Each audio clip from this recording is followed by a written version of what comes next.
하겠습니다. 네, 안녕하세요. 소리다 감독 김태희라고 하고요. 제가 어제 메가박스에서 봤었는데 CGV가 최고네요. 네, 감사합니다. 솔직히. 안녕하세요. 저는 서리다 서희 역할 맡은 김예나라고 합니다. 반갑습니다. 안녕하세요. 안녕하세요. 서리다에서 선자 역을 맡은 김미숙입니다. 반갑습니다.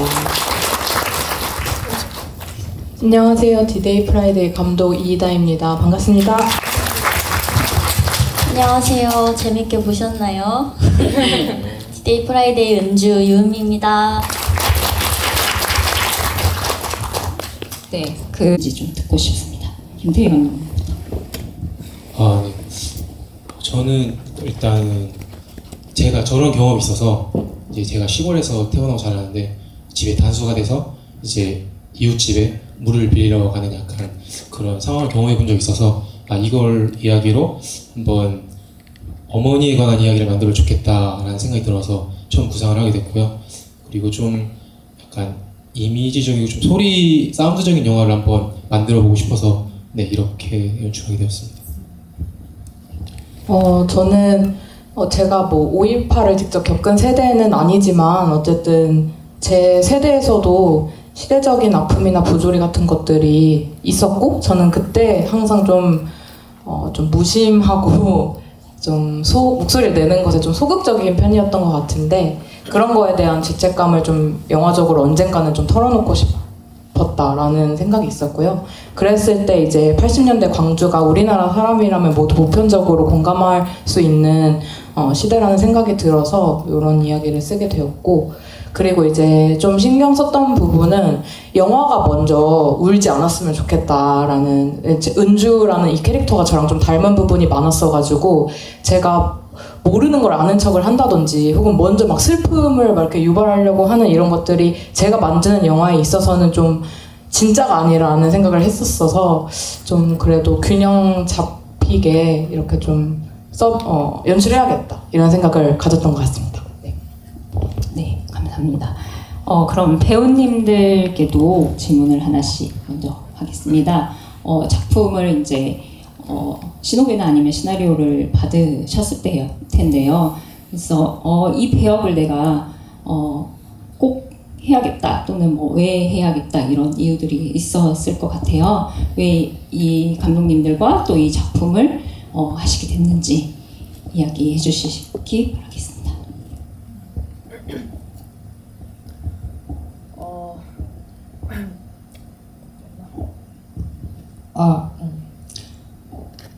일단 감독님이 저한테 연락 주신 거는 몇 년 전에 말없이 추는 춤이라는 단편 영화 보시고 저를 기억하고 계셨다가 이렇게 직접 연락을 주신 게 일단 첫 번째 감사해서 궁금했고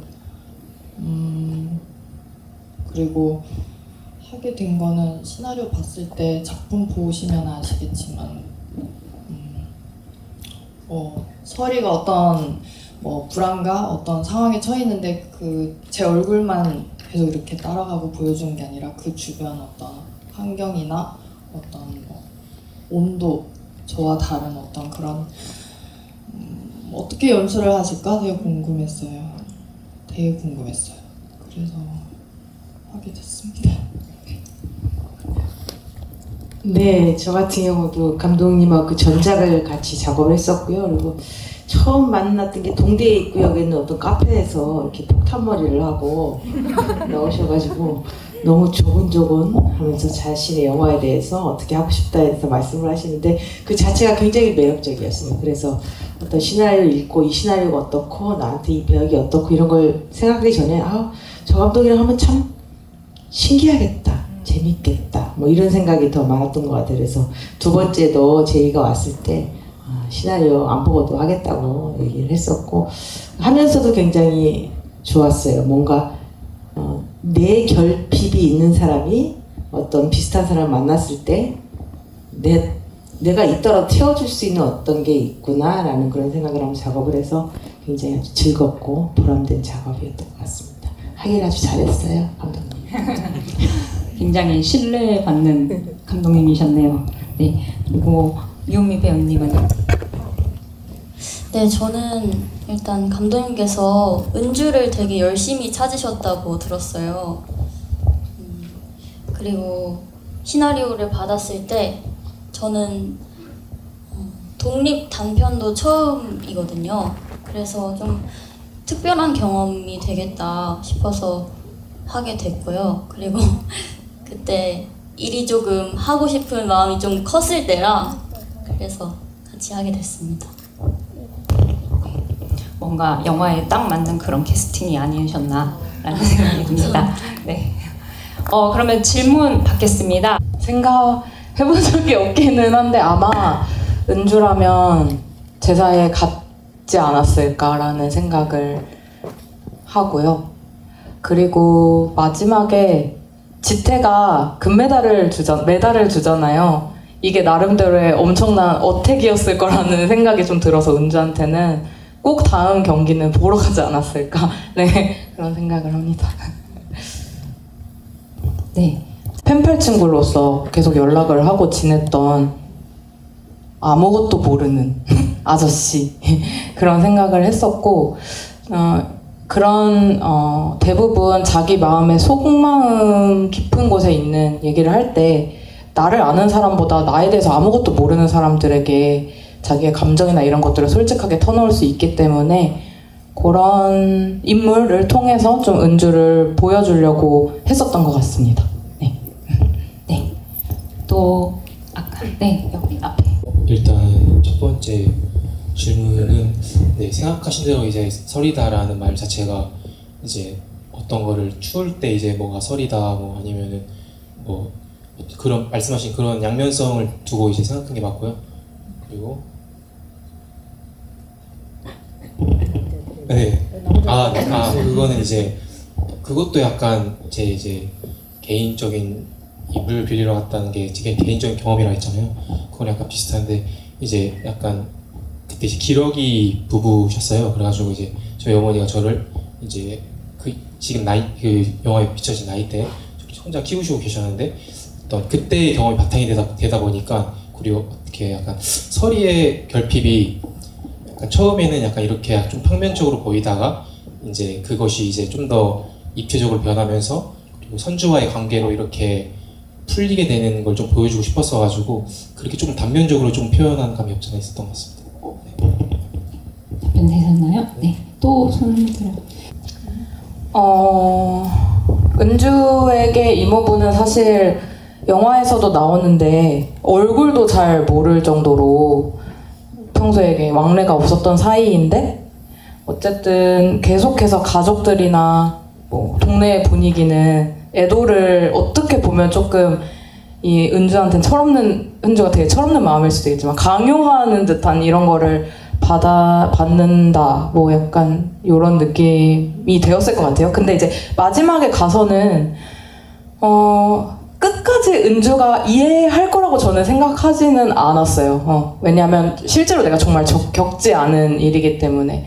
그치만 시간이 지날수록 그리고 존이 마지막에 어쨌든 그 기억은 너가 그렇게 죄책감에 대해서 고민을 하고 마음이 아팠고 그럼에도 불구하고 뭐 지태를 보러 가고 싶고 이랬던 마음 자체가 온전히 너의 것으로 남을 거다라는 말이 그냥 그 말 그대로 은주에게 다가오지 않았을까 그런 생각을 네, 하게 되네요. 우선 네 10월에 정확히 10월에 찍었고요. 입김은 약간 비밀인데 네, 제가 개발한 거라서 입김이 CG 할 때 진짜 제일 힘든 게 입김이라 하더라고요. 그래가지고 저희 영화 입김이 베이스다 보니까 이거 제작 지원금 피칭하러 다닐 때 항상 심사위원들이 걱정을 하셨거든요. 입김을 어떻게 구현하려 하냐. 근데 저게 네 전자담배로 했습니다. 그리고 이제 그 선배님들이 이제 다 흡연을 하시는 분들이어서 되게 근데 이게 말하면 이게 깨거든요. 그래가지고 네, 이게 보니까 이게 말을 하면은 담배라고 말하면 계속 담배로 보이거든요. 근데 이제 말 안 하면 이제 진짜 입김처럼 보이는데 그런 비하인드가 있고요.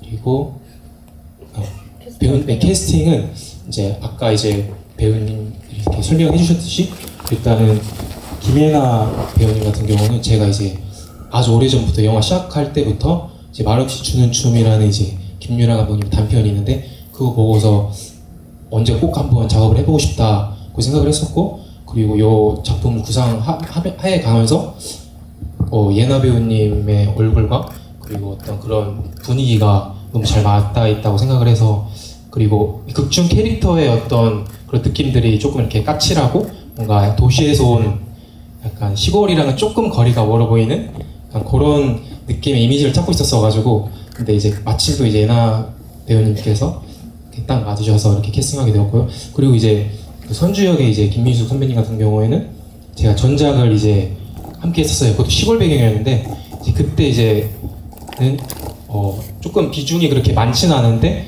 그 부분을 되게 잘 살려주신 걸 보고 되게 언젠가 꼭 한번 다시 작업을 하고 싶다 했는데, 바로 다음 작품이 연락을 운 좋게 드리게 돼서 그렇게 작업을 하게 되었습니다. 네. 앞으로의 계획은 뭐 제작 지원을 받든 돈이 생기면은 영화를 찍는 게 목표고요. 되도록이면은 장편을 찍고 싶은데 그렇습니다. 화이팅. 설이한테 필요한 건 뭐였을까? 왜 이 이웃집에서 보통 나올 것 같으면서도 안 가잖아요. 왜 있을까? 왜 머물고 있을까? 생각해 보면은 누가 이렇게 이 사람처럼 설이한테 이렇게 뭔가 이렇게 뭐 그런 거 있잖아요. 뭐 괜찮니? 뭐 왜 속상해? 뭐 무슨 일 있니? 이렇게 질문을 많이 한 사람이 없었을 것 같아요. 그리고 두 번째는 대화를 이렇게 어느 누군가와 대화를 이렇게 길게 많이 한 적이 있었을까? 남편이랑도 거의 몇 몇 개월치 얘기를 합해도 이분이랑 더 많이 했을 수도 있을 것 같다는 생각이 들거든요. 결국 필요한 건 그런 거였던 것 같아요. 뭔가 이런 질문, 뭐 아이한테 어른들이 물어보듯이 뭐 넘어지면 아파? 안 아파? 괜찮아? 뭐 이런 거 있잖아요. 그런 거였던 것 같다는 생각을 얘기를 오늘 하고 싶었습니다. 감사합니다. 감독님 장편하시면 그때도 꼭 같이 했으면 좋겠고, 우리 선주가 우리 설이한테 했던 것처럼 관객분들한테 그렇게 지속적으로 관심을 가질 수 있는 그런 좋은 작품으로 만나뵙으면 좋겠고요. 깨알 6월 달에 저희 우리와 상관없이라는 장편 독립영화 개봉을 하는데, 그것도 관심 있게 많이 봐주시면 고맙겠습니다. 저는 이제 학교 졸업을 앞두고 있어서 일단 졸업을 하고 그 다음에 그 시나리오나 혹은 영화로나 뭐 어떤 방면이 됐든 간에 제가 만든 이야기가 많은 여러분들과 만날 수 있도록 열심히 노력하고 있겠습니다. 감사합니다. 은주는 감독님이랑 리딩 몇 번 할 때부터 조금 담담하게 캐릭터를 잡았으면 좋겠다고 얘기를 했었어요. 그래서 그렇게 잡고 저는 좀 담담하면서 주는 울림이 클 때가 있다고 생각하거든요. 그게 잘 전달되었기를 바라고, 이렇게 영화관에서 관객분들이랑 영화 보는 거 너무 좋아하는데 오늘 그런 시간 가질 수 있어서 너무 영광이었습니다. 귀한 발걸음 해주셔서 감사합니다. 네, 감사합니다. 앞에 계신 감독님, 배우님들 박수로 자리에 먼저